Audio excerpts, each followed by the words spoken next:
Hello again. This is tutorial number 2 for Programblue, learning how to create a new show from scratch. So first thing you're going to do, this is assuming you've already followed the previous tutorials and you have your Programblue installed. What we're going to do is go ahead and open Programblue and make sure your device is connected and powered on. You'll know if you're not connected down here in the corner, then you've got an issue with either your device is not plugged into the computer or you don't have your power on. So once you get to this point, creating a new show is very easy. Go up here to the File menu and select New Show. Come up with the Creating a New Show dialog box, and we can give our show a new name. Call this Tutorial, and then you want to select your MP3 file for your audio that you're going to use for this show. If you look underneath this box, it tells you what's suggested for the file type, and as you can see here, it's 128 kilobits. You can actually also use 256 kilobits per second. Either of those will work great. If you follow the guidelines though that are written here, then you'll have no issues with programming. You want to make sure that it's not a VBR, which is variable bit rate.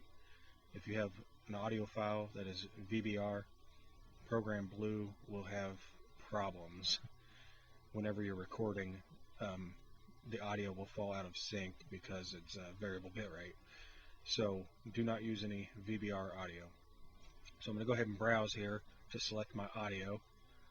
Usually I put all of my audio in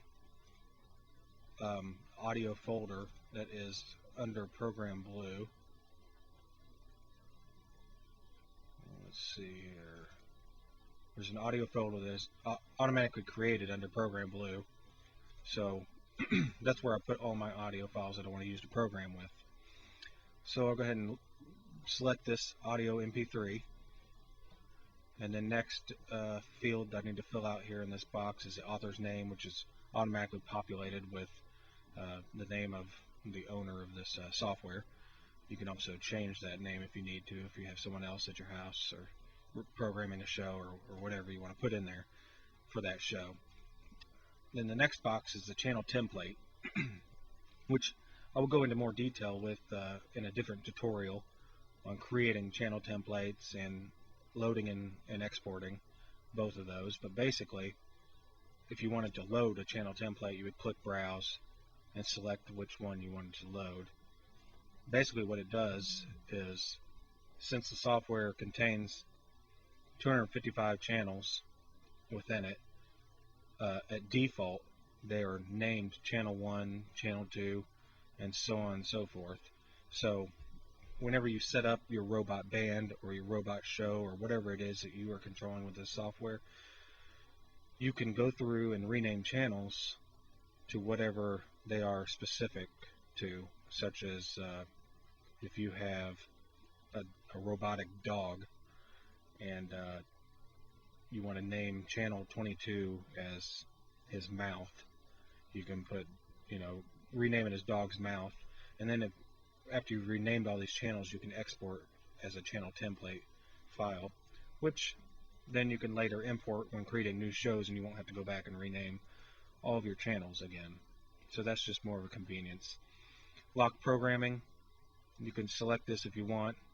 It basically allows you to lock this specific show on your computer so that if you share this show with anyone else who has robots, they cannot change your programming. So for this tutorial purposes, I'm going to leave this unlocked, and then you go ahead and click OK.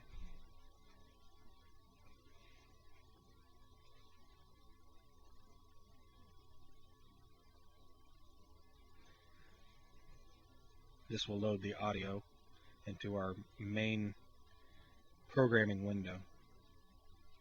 And this here is the main programming window that you would need to get familiarized with to successfully and efficiently program your shows.